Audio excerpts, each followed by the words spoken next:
El honor es mi divisa. Es el lema del Cuerpo de Seguridad llamado Guardia Civil. También se le conoce con el sobrenombre, un adjetivo muy singular, la Benemérita. La Guardia Civil es una institución de carácter militar que forma parte de los cuerpos de seguridad del Estado español. Huellas de nuestro tiempo les presenta hoy la historia de la Guardia Civil porque fue fundada en el año 1844 y se cumplen los 175 años de su fundación. Pues con este título iniciamos el programa. La Guardia Civil y sus 175 años de la fundación.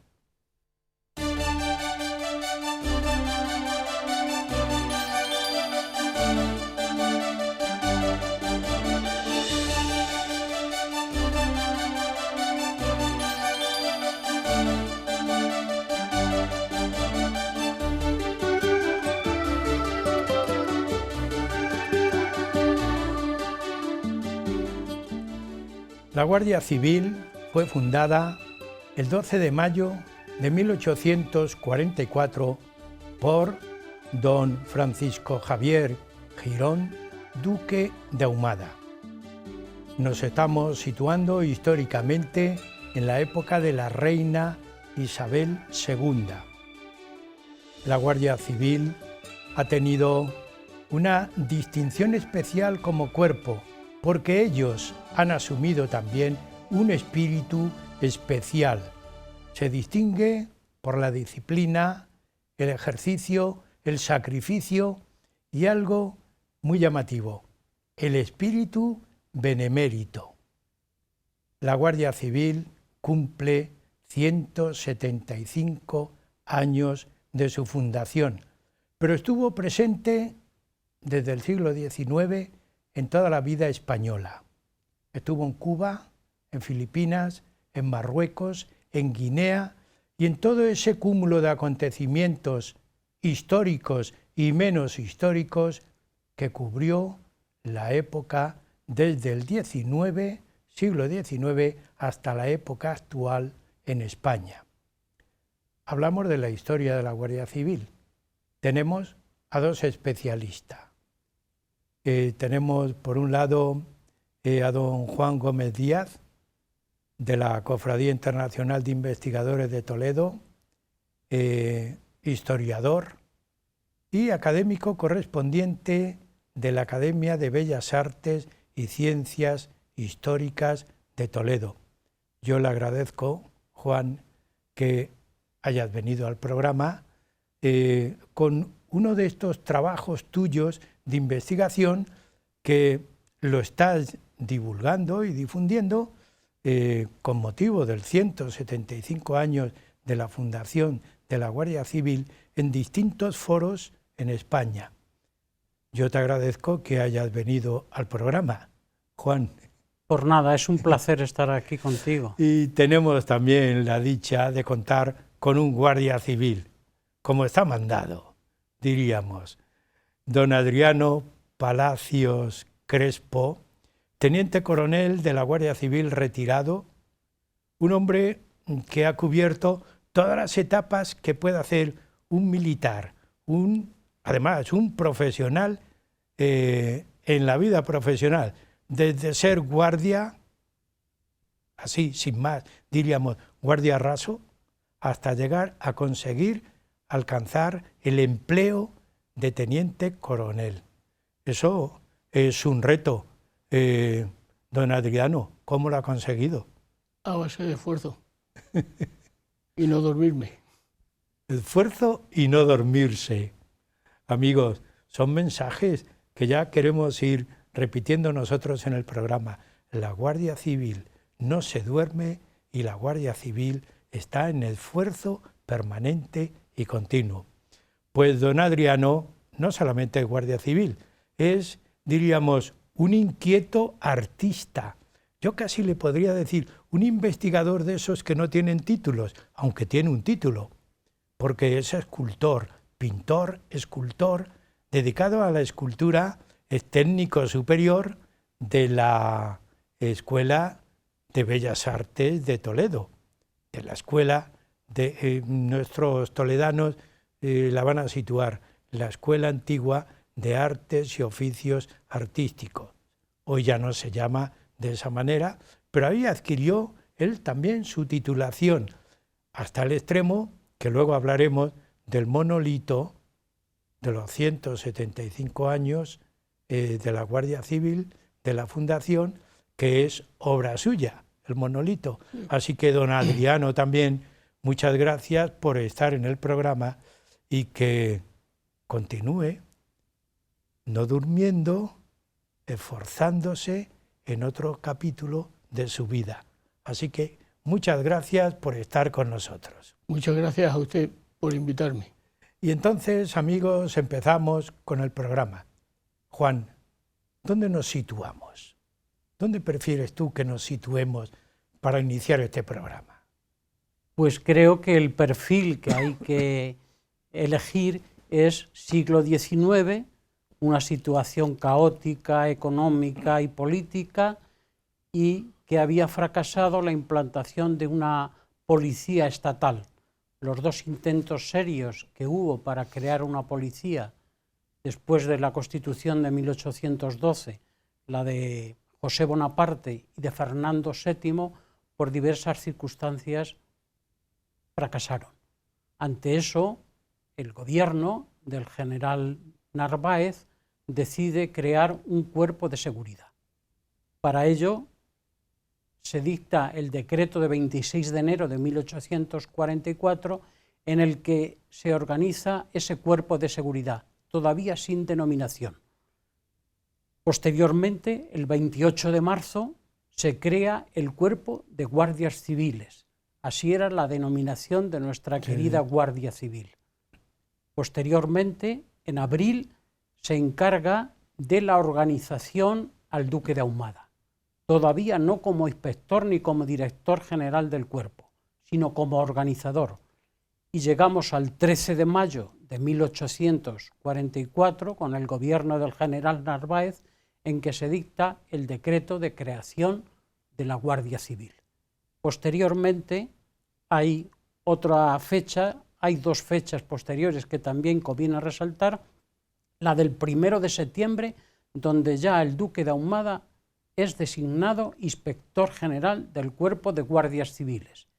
Y el año siguiente, 1845, el 1 de diciembre, es cuando Ahumada, además de los reglamentos para el servicio y el militar, decide crear esa tan acertada cartilla del Guardia Civil, que es el catecismo modelador de la idiosincrasia del cuerpo. Estas podrían ser las fechas de muy inicio. Interesante ese relato fundacional. Y a mí me reclama mucho la atención cuando yo leo ciertas situaciones históricas que aparece enseguida la Constitución, aquí me refiero a este cuerpo, pero tiene un carácter, yo indicaba en el inicio, un carácter militar. Ese carácter militar, Adriano, lo ha perdido la Guardia Civil. No. A lo largo de su historia. Continúa con ese carácter militar. Gracias a Dios. Ha mantenido siendo, hombre, un guardia civil, pero las primeras promociones, por llamarlas de alguna manera, eran recibidas desde el campo un poco de los ciudadanos o también implicando al ejército. ¿Cómo se hizo eso? El duque de Ahumada se había fijado mucho en personal del ejército y pretendía que vinieran los mejores. Sí. Los mejores hombres, los mejores soldados, los mejores oficiales. Y el ejército, claro, dijo, hombre, si te llevan los mejores, que nos quedamos aquí. Entonces eso no pudo ser así, se trajeron los que se pudieron. Y luego, además de eso, pues gente procedente del campo principalmente. Pretendía en un principio que tuvieran cierto grado de cultura. En aquellos tiempos, pues con saber leer y escribir y poco más, pues ya era bastante, pero ni eso. Entonces, de alguna manera, hubo que prever que en la misma academia también se les enseñase a leer y a escribir. No había más. Sí, sí. Pero bueno, esto también se suple con el espíritu. Hombre, por supuesto. Incluso luego, cuando estaban destinados en los puestos, algunos guardias que lo necesitaban iban a clases nocturnas, de aquellas que se daban los maestros y tal, que iban por la noche. También los guardias civiles iban por la noche con idea de ir mejorando. Es decir, que estaban incorporados, por un lado, al espíritu exigente. Muy exigente. Porque tenían la peor labor, ¿no? Que era la de los pueblos, los campos, era la más dura, ¿no? Y sometidos a las inclemencias del tiempo, frío, calor o como fuera. Había que estar en el sitio que correspondiera en cada momento. Me contaba, cuando estábamos preparando un poco el programa, una anécdota muy interesante que demuestra el carácter humano que tenía la Guardia Civil y su familia. Sí, sí, efectivamente. Un acontecimiento mucho. Que le ocurrió siendo pues guardia en una localidad ya de la provincia. Sí, en el día 21 de agosto del 1991 me hice cargo de la línea de Quintanar de la Orden. Y llevaba una semana allí y eran las fiestas de San Agustín en el Toboso. Por la tarde me llaman, ya bastante tarde, me llaman que habían sustraído una cantidad importante de dinero al empresario de los coches de choque. Voy para allá. Enseguida me cambio y fui para allá. Cuando llego, el cabo Guzmán, era un lince, ya tenía detenido a uno. Sin el dinero, pero lo tenía detenido. Era un empleado que estaba en connivencia con otro que había venido de Madrid a recoger el dinero. Se divulgaron las requisitorias y poco después al otro individuo con el dinero se detuvo en Corral de Almaguer.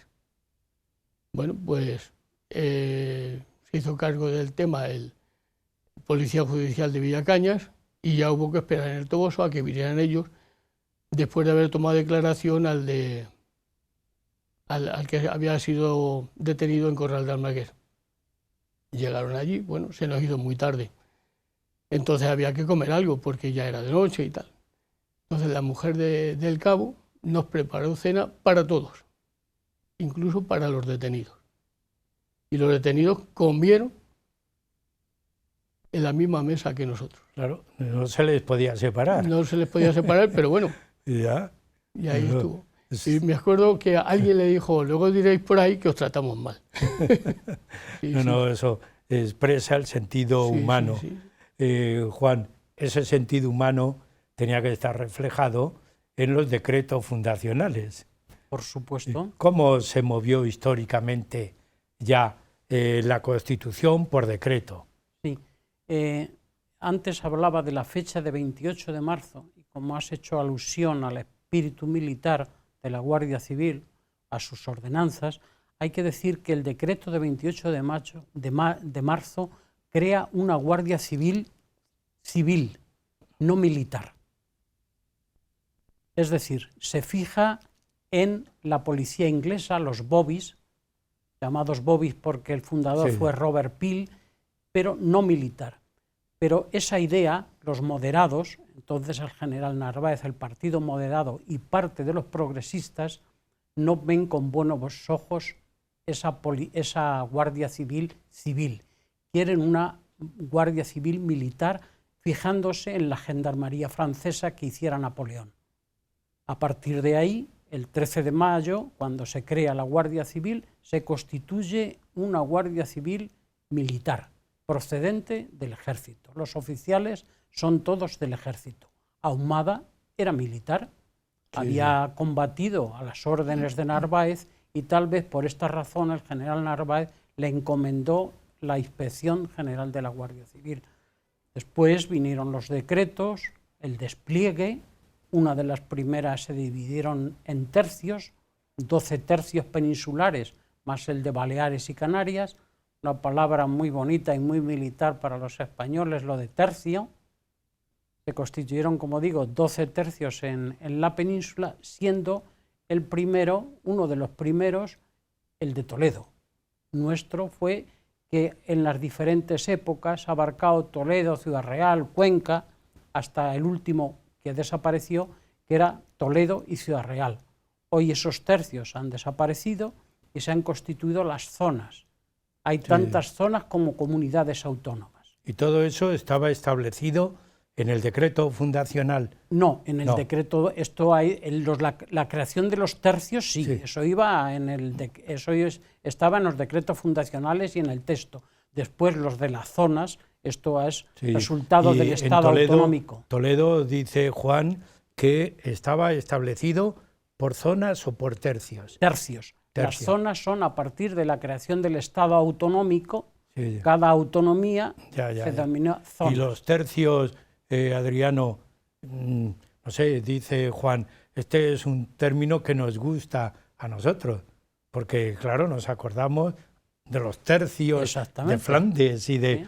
está unido, si no históricamente, un poco sentimentalmente con esa estructura. En Toledo, por ejemplo, que vivió Adriano en ese tercio toledano, ¿cómo era la vivencia? Bueno, la vivencia era pues prácticamente lo que es dentro de la comandancia, porque cada tercio tenía 2, 3 comandancias. El de Toledo, pues tenía Toledo y Ciudad Real. Algunas veces Guadalajara, pero muy poco. Es que eso cambiaba. Entonces, la base del tercio, la cabecera del tercio estaba aquí en Toledo. Y además del jefe de la comandancia, estaba el coronel.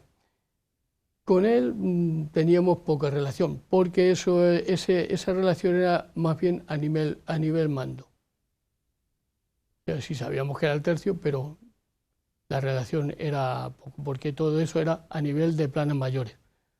Entonces los de abajo pues prácticamente no lo percibían. Luego, después de los tercios, las comandancias, pues cada comandancia territorialmente se dividía en compañías y cada compañía en líneas y cada línea en puestos. ¿Y la línea qué suponía? La línea equivalía a sección, que en un principio, en el momento de la fundación, se llamaba sección, igual que lo militar, una sección la mandaba un teniente. Pero luego con el tiempo tomó el nombre de línea. ¿Por qué? ¿Por qué ese nombre de línea? Porque los puestos estaban establecidos principalmente en vías de comunicación, en las carreteras. Entonces un pueblo y otro formaban una línea. Y de ahí vino la palabra los pueblos línea. O localidades que unía. Muy interesante, claro. Eso por eso ajustado a la realidad. Por eso el nombre de línea. Y Toledo tenía diríamos, un lugar, o ocupaba un lugar importante en toda esta estructura por ser el centro de España, ¿o por qué? Vamos a ver, el despliegue fue tomando las radiales, ¿no? Entonces, claro, inmediato a Madrid estaba Toledo. Y Toledo necesariamente tenía que ser de las primeras provincias que recibieran a la Guardia Civil. Sí. Vemos que tenía una estructura cívico-militar muy original. Muy original. Tengo una pregunta que la voy a hacer para el final, si es que se puede hacer, pero la dejo ahí, no digo cuál, es una incógnita. Juan, yo inicié el programa con algo que me llamó la atención, porque llama la atención. El honor es mi divisa. Cuando se funda la Guardia Civil por decreto, un decreto militar, diría alguien, como está mandado. Yo no soy militar, aunque hice, por supuesto, las milicias universitarias en su momento, pero yo no soy militar. Sin embargo, entiendo el espíritu militar, le comprendo. Incluso se debe aplaudir en más de una ocasión, porque decía Adriano, esfuerzo y no dormirse. Los militares se duermen poco, ¿verdad? También. Bueno, lo preciso. Ese es un espíritu, Juan, el honor. Fundación, decretos y honor. Es una expresión. Pues es una expresión bonita, efectiva y sobre todo muy sentida por el cuerpo de la Guardia Civil. Ahumada, en su célebre cartilla, como decía antes, el verdadero catecismo de su idiosincrasia, el artículo primero lo define claramente. El honor ha de ser la principal divisa del guardia civil. Debe, por consiguiente, conservarlo sin mancha. Una vez perdido, no se recupera jamás. Escueto, sin enmarañadas lecturas ni alambicadas opiniones. Sí. Más claro no puede ser. Obsérvese que dice ha de ser, sí, no como se lee frecuentemente, que dice que el honor es, porque el verbo haber es el que se forma con los tiempos compuestos para indicar lo que se quiere conseguir. Pero hay otra observación en la palabra honor que quiero resaltar y que me ha llamado siempre mucho la atención. El concepto del honor, hasta el movimiento revolucionario del siglo XVIII, era patrimonio de la clase alta, de los nobles. Sí. Los de abajo, la otra sociedad, era la honra. Es distinto. Y sin embargo, Ahumada lo que hace para la Guardia Civil eleva el concepto del honor a sus guardias. Igual que Calderón lo incorpora a su alcalde villano. Fíjate. Al rey la vida y la hacienda se ha de dar, pero el honor es patrimonio del alma y el alma solo es de Dios. Hoy este concepto, por desgracia, es mi opinión, sí, está, pues no sé si palabra moribunda y de comportamiento casi desaparecido. Hoy interesan otras divisas, de esas que cotizan en bolsa, pero hoy sigue siendo el primordial referente que tiene la Guardia Civil en todos los aspectos. Veremos guardias que no son merecedores de ellos, que cometen infracciones, pero la Guardia Civil como institución al servicio del ciudadano tiene su máxima en el honor, y eso nos debe a todos de enorgullecer y de felicitar.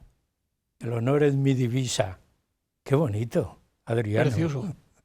Pero más bonito todavía es el significado tan profundo que tiene. Juan nos ha explicado, y además yo no había pensado en el matiz honra y honor en esa escala social. Es muy interesante, la honra y el honor.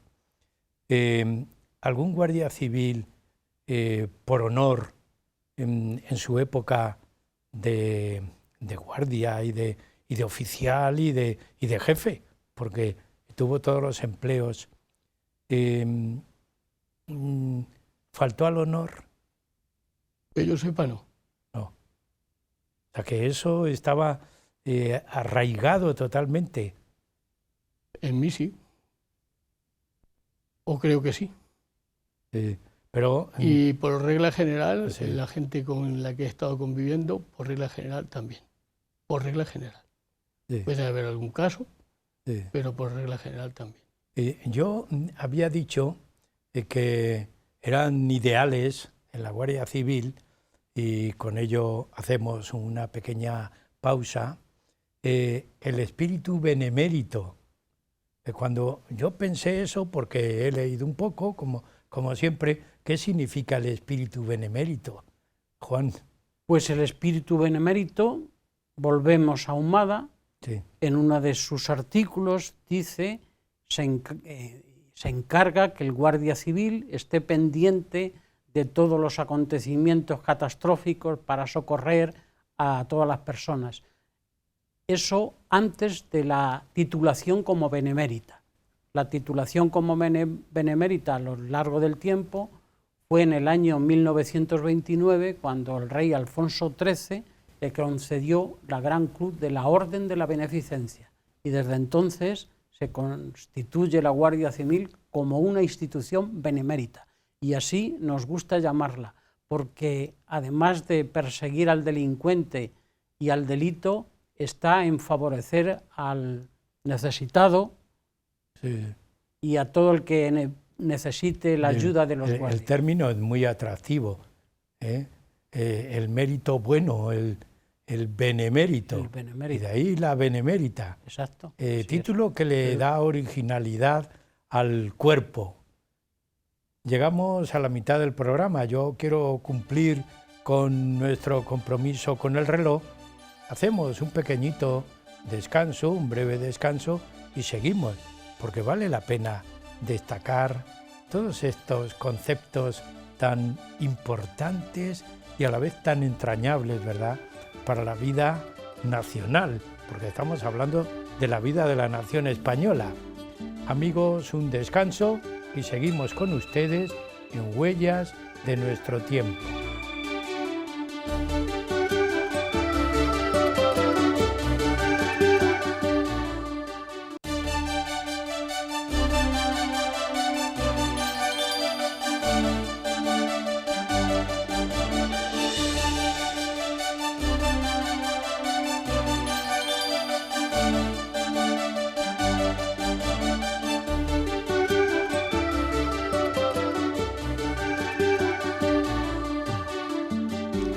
Huellas de nuestro tiempo continúa un programa de historia, de reconocimiento a la Guardia Civil Española como ese homenaje que se le ha realizado por 175 años desde su fundación. El programa ha querido unirse a esa historia, pero también a ese recordatorio histórico. Como saben ustedes, tenemos en el estudio a don Juan Gómez Díaz y a don Adriano Palacios Crespo. Estábamos hablando los decretos, el honor es mi divisa, no sé. Estábamos poniendo aquí en entredicho posiblemente una serie de cualidades que yo diría hay que hacerlas extensiva a la educación y a la ciudadanía, porque el espíritu de una nación está en esa educación de formar hombres cívicos para este momento y para el futuro. Pues ellos nos están animando con este entusiasmo que yo les estoy recuperando el programa. Así que seguimos. Antes de la Guerra Civil también hay históricamente, son épocas convulsas, ¿verdad?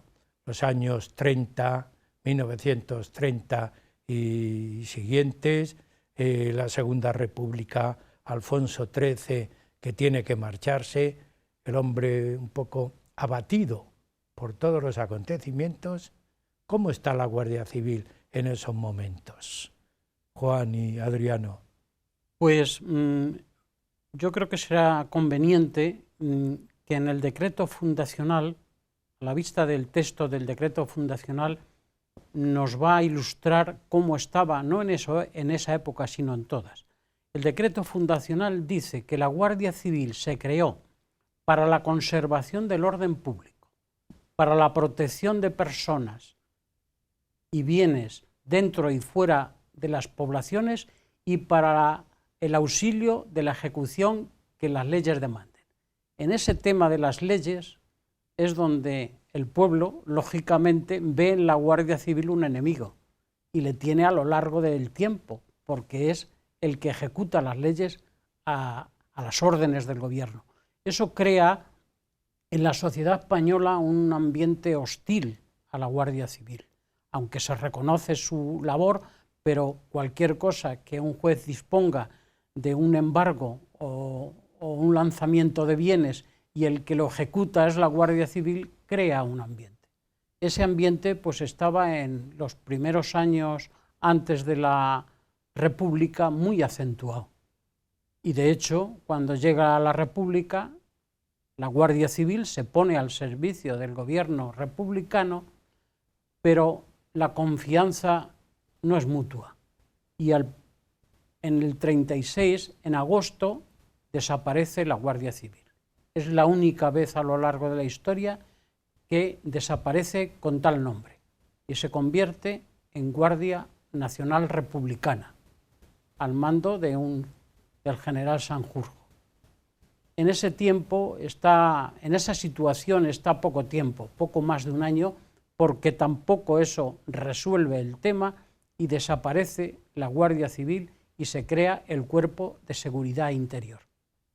Así está durante toda la contienda hasta que en el año 39, según opiniones, se dice que hubo posibilidad de que siguiera desaparecida en favor del Cuerpo de Carabineros. Es al revés, el Cuerpo de Carabineros desaparece, que se incorpora a la Guardia Civil y desde entonces, felizmente, tenemos a la Guardia Civil como un cuerpo de seguridad del Estado en servicio al ciudadano y obedeciendo al gobierno. Adriano, en nuestros comentarios, siguiendo la explicación de Juan, la Guardia Civil en esta época, previa a la Guerra Civil, se encuentra con un dilema, porque la Guardia Civil siempre es muy cumplidora de las leyes, pero ¿qué hace? ¿Se divide? ¿Se dividió? ¿Qué ocurrió ahí? Porque, por un lado, es como se han hecho dos bandos en la nación. También en la Guardia Civil aparecen dos bandos. ¿Puede pensarse de esa manera? Bueno, los dos bandos tenían muy presente que de la manera que se decantase la Guardia Civil por uno o por otro, tenían más posibilidades de vencer o no cada bando. Entonces, bueno, donde la Guardia Civil se fue a favor del gobierno legalmente constituido, pues el alzamiento fracasó. Y donde la Guardia Civil se unió a los rebeldes, el alzamiento triunfó. O sea que en comparación la Guardia Civil era un número muy pequeño, en comparación con todo lo demás. Pero la calidad de sus hombres significaba mucho. Esa disciplina, ese saber estar, ese saber hacer, era muy importante. Ese aplomo era lo decisivo. Entonces, claro, los resultados fueron los que fueron. Ya he dicho, depende de dónde se inclinó la Guardia Civil en cada momento. Pero yo quería hacer un matiz de una persona que está fuera del cuerpo y de toda la estructura, como yo, un ciudadano. Y veo, voy a plantear un problema, un tema. Veo dos bandos. Uno que se decanta por el gobierno republicano y otro bando, diríamos, otro grupo de guardias civiles que se decanta por seguir el alzamiento llamado nacional. Bien, pero yo quiero sacar algo positivo de esa división. ¿Qué de positivo podemos obtener? ¿Qué os parece, Juan? Pues mi parecer y mi opinión es que la mayoría de la Guardia Civil estaba en favor del gobierno republicano. No olvidemos que la procedencia de los guardias civiles pues es de un estrato social muy afín a los ideales que en principio tenía la República. Otra cosa fue los jefes, y que donde obedecieron los guardias más que al gobierno fue al jefe de la comandancia, donde el jefe ese sí que es el que se volcó, los demás le siguieron. O sea que pienso que cuando se habla de la Guardia Civil en su conjunto, poco tuvieron que ver en los puestos. Era el jefe de la comandancia el que definía. Adriano, se movía de esa manera, ¿no? Por regla general, sí. Hubo un caso en que el jefe de la comandancia quería tirar por otro sitio y lo mataron, que fue el caso de la comandancia de Navarra. Mataron a su jefe de comandancia. Porque quería llevar al grupo, ¿no? Exactamente, y el Navarra siguió con la República. Sí, sí. Pero yo quiero, y lo voy a poner aquí claramente, la Guardia Civil, vamos, yo voy a pensar de una manera sin adjetivos. La Guardia Civil es cumplidora. ¿Y a dónde se va? ¿Dónde está el jefe o dónde está la ley? Bueno, principalmente donde estaba la ley. Principalmente. Sí, sí. Luego hubo casos aislados que bueno, depende de las presiones de cada momento.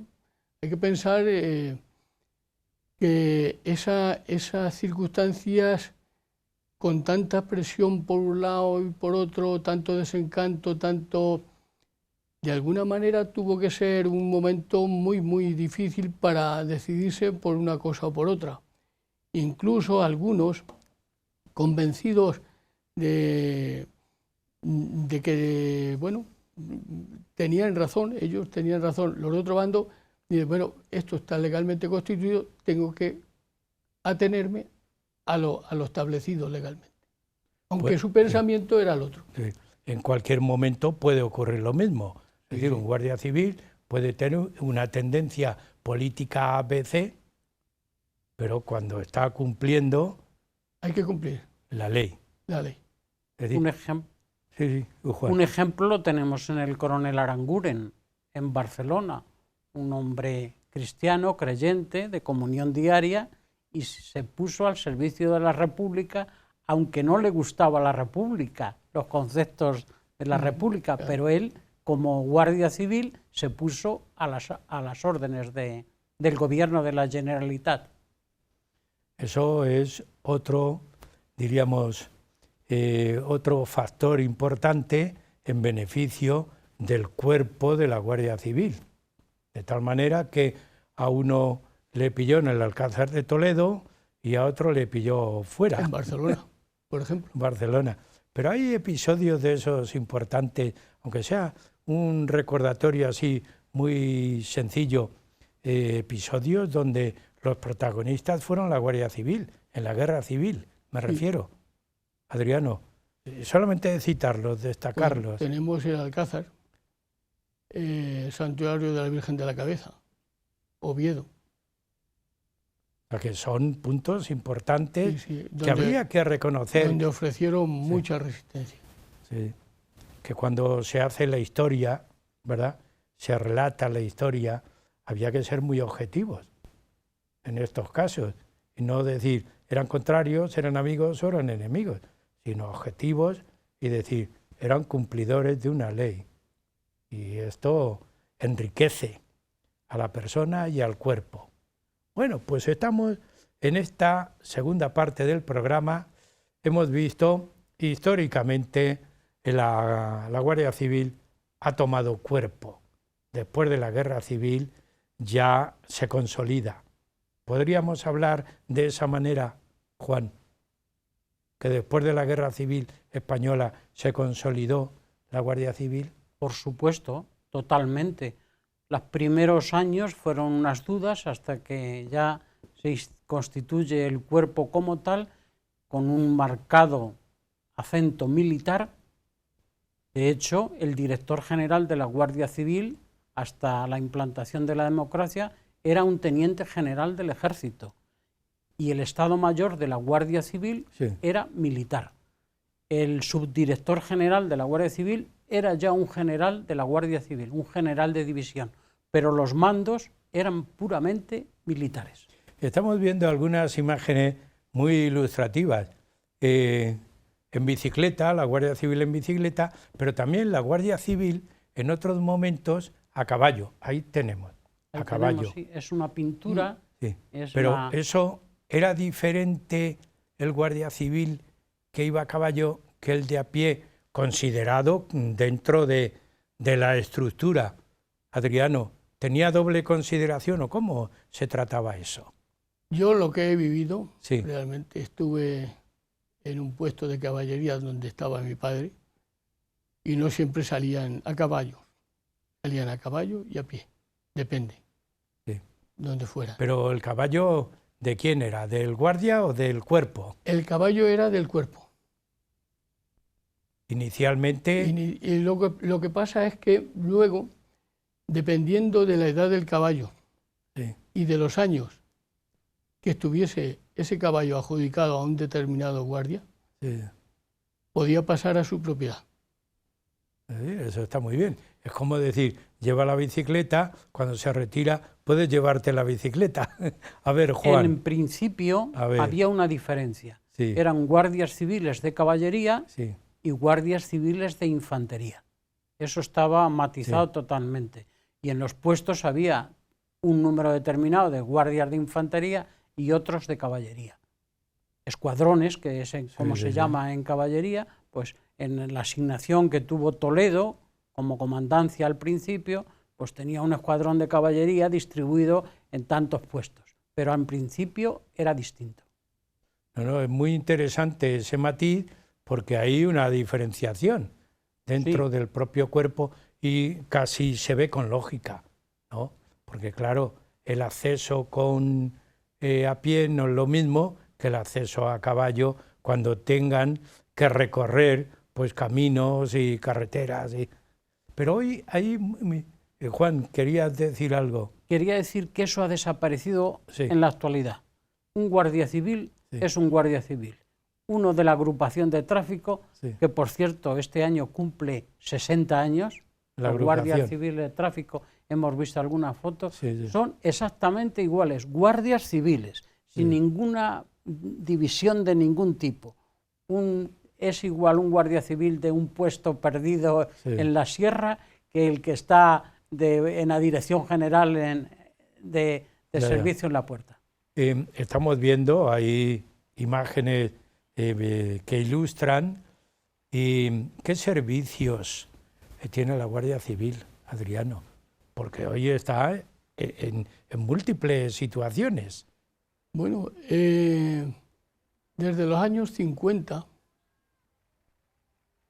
a últimos de los años 50, empezó a proliferar que la Guardia Civil fuera dividiéndose en especialidades. La primera, bueno, estaba al absorber el cuerpo de carabineros, ya tenemos ahí una especialidad, que era lo que se llamaban especialistas, los que estaban en las aduanas, en los puertos y aeropuertos. Que también había matronas, mujeres guardias civiles, que estaban destinadas en aquella época. Después, que yo recuerde, era el servicio cinológico, la que llevaba el asunto de los perros. Eso fue sobre el año 54, más o menos. A continuación, pues tráfico. Después de tráfico, pues ya empezaron a acelerarse un poco la creación de especialidades. El servicio de helicópteros, el servicio de montaña, el policía judicial. Que es muy importante hoy la policía judicial. El servicio marítimo, y el policía judicial, tenemos los ejemplos de los servicios que ha realizado la UCO. No hay más que hablar de eso, ¿no? Sí. Y continúa siempre investigando y ocupando, y dentro de cada especialidad luego también hay más especialidades porque unos se dedican a un determinado sector y otros a otro, o sea que eso favorece que en el conjunto se esté muy por encima de las circunstancias. Se conoce perfectamente la legislación, se conoce perfectamente los métodos a emplear en cada caso. Por ejemplo, cuando se creó en el 87, se creó el GRS, a raíz de los sucesos de no recuerdo ahora mismo, del pueblo este de Santander, que, bueno, un grupo de guardias civiles intentó, en Reynosa, sí, intentó, bueno, apaciguar un levantamiento que hubo allí, no un levantamiento, sino un desorden pequeño, pero aquello se transformó en algo grave, rodearon a la Guardia Civil y tal. Y ahí fue cuando entendieron que esto no puede ser, y se creó el GRS, que ha dado muy buenos resultados. Sí. Hay otra especialidad muy importante que es la UEI, es la Unidad Especial de Intervención. Es un grupo muy disminuido, pero muy eficaz. Son para casos muy especiales. Y las costas también están atendidas. Las costas están atendidas, no como se hacía antes, que sí, había puestos que eran de carabineros en su momento. Todas las costas estaban vigiladas por guardias civiles, que, bueno, se dividían, se llamaban por postas. Cada posta tenía un tramo de playa y a lo mejor un puesto pues tenía las 4 o 5 postas, depende. Sí. Vemos la cantidad, no de especialidades, sino de intervenciones. De servicios. ¿Qué es lo importante de servicios? Estamos en esta última parte del programa, pero la Guardia Civil tiene una disciplina, tiene un espíritu, pero hay un factor que aparentemente pues se deja siempre aparcado y solamente se recuerda cuando llega cierta fecha, en este caso el 12 de octubre. ¿Qué es para la Guardia Civil esa fecha? La patrona, Una ¿no? fecha muy importante. La patrona. ¿Por qué la Virgen del Pilar? Bueno, la Virgen del Pilar tiene su origen en el Colegio de Guardias Jóvenes, en Valdemoro. En el año 1864, el capellán, que fue destinado allí en aquel año, pues llevó una imagen de la Virgen del Pilar y la puso en la capilla. Desde entonces, pues bueno, la Virgen del Pilar pues se veneraba en Valdemoro cada vez más. Pero ¿qué ocurre? Que al salir destinados ya como guardias civiles los procedentes de Valdemoro, llevaron esa fe, esa inquietud a los puestos a que iban destinados, de tal manera que en el 1913, Alfonso XIII les promulgó ya oficialmente el patronazgo de la Guardia Civil, que era la Virgen del Pilar. Muy interesante porque llegamos, Toledo y toda la nación celebra los 175 años de aquella fundación que Juan nos hablaba en el año 1844. 175 años. En Toledo se hace diríamos, un recordatorio importante, de tal manera que se puso en una de las calles de acceso a la ciudad, cerca de donde está el cuartel de la Guardia Civil, y ahí lo tenemos, un monolito. Ese monolito, el autor es don Adriano. ¿Cómo pensó en el monolito? Bueno. ¿Qué pormenores tiene el monolito? A primeros de diciembre, sí, del año pasado, del 2018, en una junta de oficiales, el general pues, nos expuso más o menos lo que iba a ser la celebración del 175 aniversario. Y en ese momento nos dijo que iba a haber un concurso de ideas, porque ahí se iba a poner un pequeño monumento en la rotonda que confluye la Avenida Berber con la Avenida Portugal. Y así se quedaron las cosas. Cuando terminó, pues digo, aquí hay que actuar muy rápido.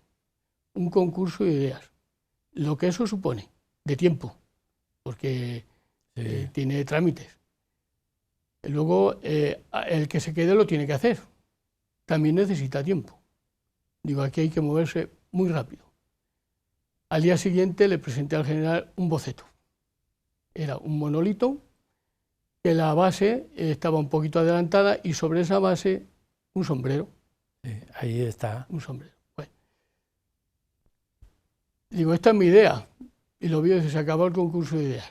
Sí. Esto es lo que yo quiero. Le gustó. Le gustó. Sí. Bueno, pues ya se dijo que había que poner, o sea, el tricornio. Claro, ese monolito tenía que representar a la Guardia Civil y a la Guardia Civil, concretamente de la zona de Castilla-La Mancha. Pues bueno, qué mejor que en un lado estuviese el águila imperial, la que está tallada en la puerta de bisagra, Sí. que ahí está representada Castilla, Claro. y luego La Mancha, un molino de viento. Qué bonito. Bueno, Ahí lo vemos. y claro, había que poner algo significativo, además del tricornio, el emblema. Sí. Y debajo del emblema, bueno, ¿qué es lo que se celebra? El 175 aniversario, la cartela que pone 1844, Sí. 2019. Sí. Siempre que pasamos por ahí, Y sobre eso, pues ya lo más alto, lo principal, el honor en mi divisa. a mí me ha servido para iniciar el programa, porque cuando paso por ahí lo miro y leo el honor en mi divisa. Dos cuestiones muy sencillitas. En ese homenaje que se ha hecho a la Guardia Civil, a nuestros dos invitados, la Guardia Civil ha reconocido su hacer, uno por ser Guardia Civil y el otro por estar unido a la Guardia Civil. ¿En qué consiste ese reconocimiento, Juan? Bueno, pues ese reconocimiento es, en mi caso, puedo decir, pues una vinculación total con el cuerpo. Mi vivienda está al lado del cuartel de la Guardia Civil de mi pueblo, Sí. y he tenido una relación, y luego el concepto militar que a mí me imprime carácter, y por eso me ha gustado la Guardia Civil. El dar una conferencia aquí en Toledo, en el Museo del Ejército, como acto institucional de la Guardia Civil, en Tarragona, en la Comandancia de Tarragona, y próximamente el día 15 en el Centro Cultural de los Ejércitos, el Casino Militar en Madrid, hablaré sobre la Guardia Civil. Y con tal motivo, pues el general, jefe de la zona de Castilla-La Mancha, el general Llamas, Sí. tuvo a bien proponerme para la concesión a mí, y perdón por decirla, a mí en principio, y a Adriano, como miembros de la Orden del Mérito de la Guardia Civil. Eso es, además de todas las encomiendas que tiene de San Hermenegildo, que yo leí ahí muchas cosas. Alguna vez he asistido yo a algún acto de San Hermenegildo. Además de eso, esto es un reconocimiento importante. Adriano, ¿qué le supone? Bueno, una satisfacción, pero no más allá. Somos personas y lo importante es la persona. Muy bien, ese matiz. Y yo tenía una pregunta, ¿y por qué el tricornio? Bueno, y con eso terminamos. Sí, el tricornio se debe Lo dije ya. a que en un principio el duque de Ahumada se fijó mucho para crear la Guardia Civil en la gendarmería francesa. La gendarmería francesa llevaba también ese sombrero, Sí. se llama, o es sombrero. Oficialmente la Guardia Civil no se dice, en las órdenes no se dice, en una Tricornio. orden general de uniformidad, no se dice tricornio, sombrero. Sí. Sombrero negro o sombrero de galón. Ese matiz es importante. Bueno, entonces la Guardia Civil por ese motivo utilizó el tricornio, que en un principio parecía más bien un bicornio que un tricornio, pero llevaba delante un botón. Ese botón es lo que es el tercer pico. Después, con el tiempo, la pala de delante se fue echando hacia atrás hasta que llegó a lo que es actualmente. Pero hay una cosa muy, muy curiosa. ¿Por qué? ¿Por qué el tricornio de charol? En un principio era de galón, Y claro, con las inclemencias del tiempo, pues cogía mucha suciedad. Las mujeres, las esposas de los guardias civiles, idearon una funda de hule. Sí. Y esa funda de hule llegó un momento en que ya se hacía el tricornio directamente forrado de hule. Sí. Hasta llegar... Hasta llegar a lo que es hoy, que no es de hule, que es un plástico ahí un Bueno, poco... pues pero... con esa idea que lo tenía aparcado yo y no olvidado, terminamos el programa. Yo os agradezco a los dos todo ese relato tan importante, interesante, histórico, y también para motivar al pueblo español que tenemos valores nosotros que tenemos que destacar y resaltar. Amigos, pues con ese mensaje termino el programa, pero también recordándoles que todos los jueves fundamentalmente se emite Huellas de nuestro tiempo. Muchas gracias.